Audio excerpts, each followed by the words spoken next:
Sorry, I was asked to toss it up here.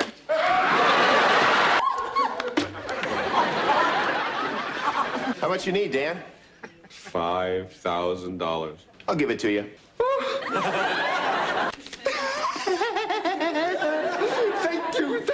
Thank you. Oh, this is my lucky day. Mine too. Behind Night Court's zany courthouse antics and lovable misfits lay secrets darker than any criminal case Judge Harry Stone ever heard.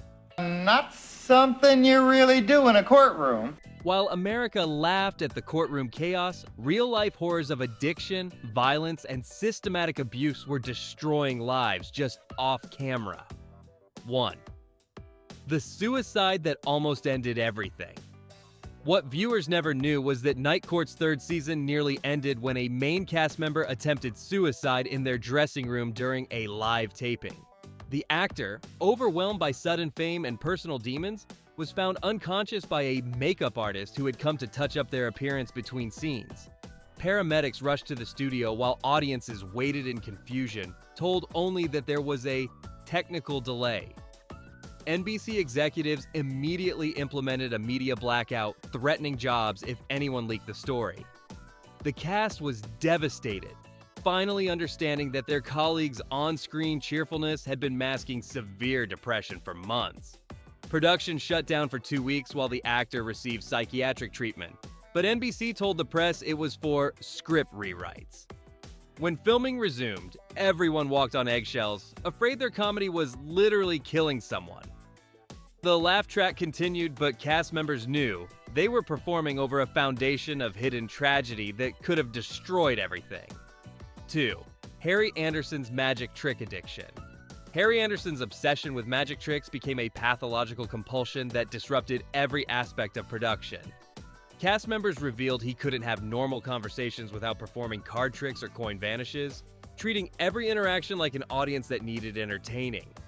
Between takes, he'd corner crew members for impromptu magic shows that delayed filming for hours. The compulsion escalated when Anderson started hiding props around the set, turning the courtroom into his personal magic shop. Directors grew frustrated as he'd interrupt dramatic scenes to show off new tricks he'd learned.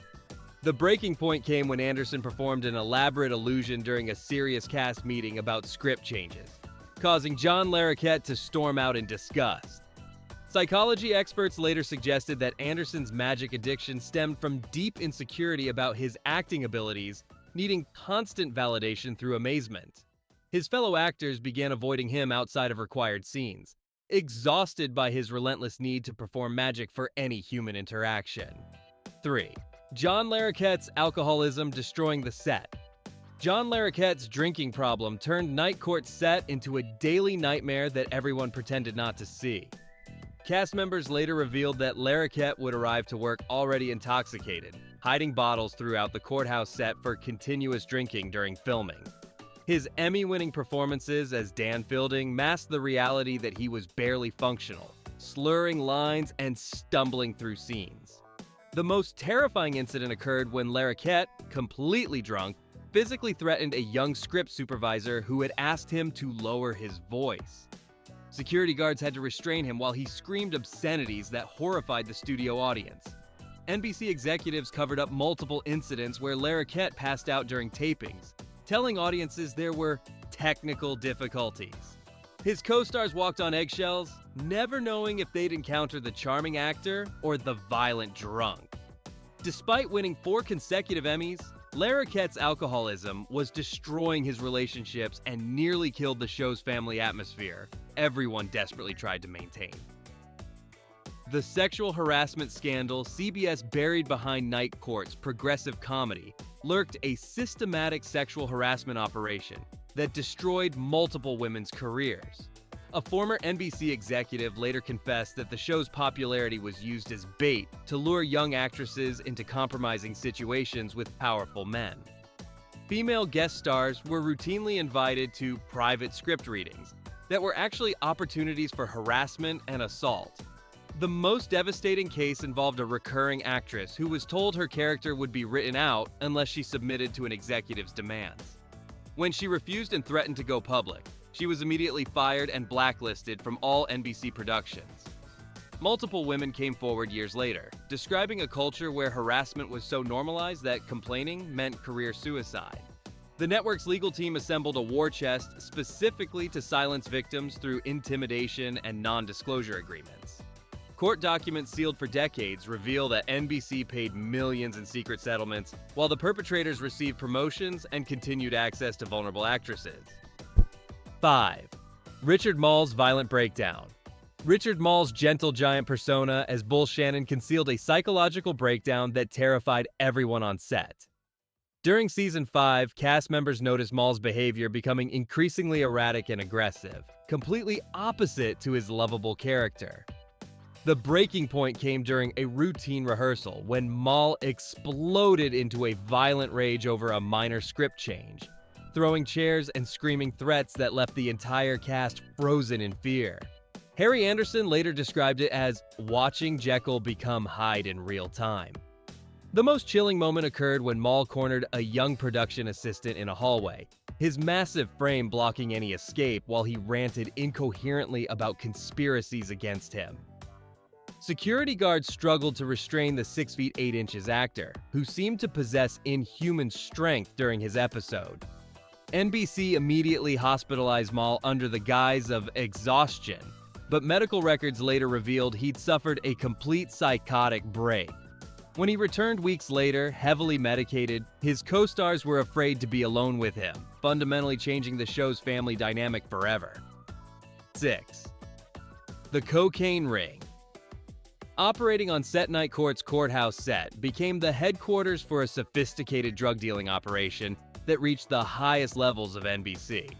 Multiple crew members later confessed to federal investigators that cocaine was being distributed daily from a supply closet disguised as equipment storage. The operation was so brazen that deals happened between takes, with hand signals coordinated around filming schedules. Several cast members became regular customers, using drugs to cope with the pressure of weekly television production. The most shocking revelation came when a former grip revealed that one of the show's regular directors was the operation's mastermind, using his authority to recruit new customers and silence potential whistleblowers. When a young actress threatened to report the drug activity after witnessing a transaction, she was immediately written off the show and faced industry-wide blacklisting.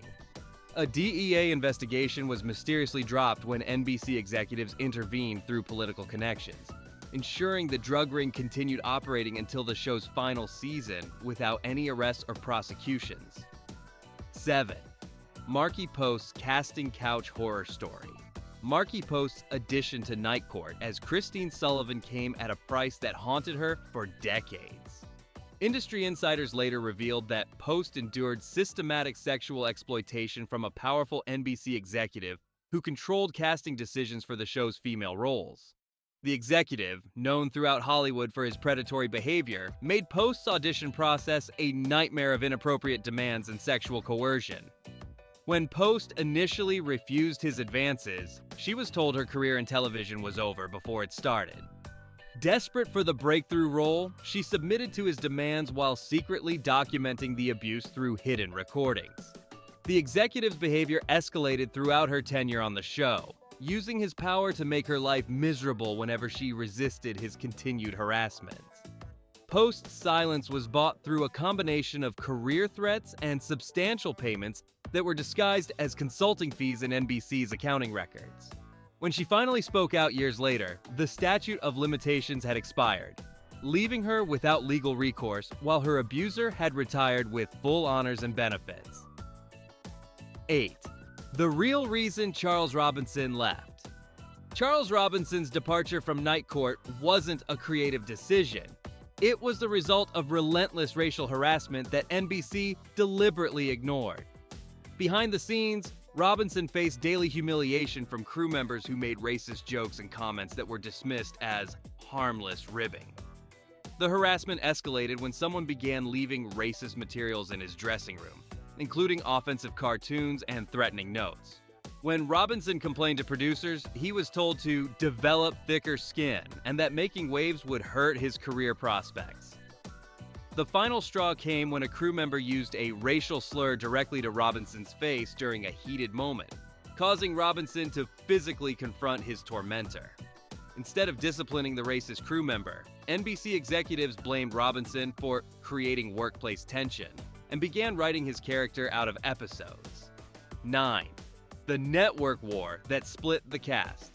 Behind Night Court's final seasons, a vicious corporate battle between NBC and Warner Brothers turned cast members into unwilling soldiers in a war that destroyed their friendships forever.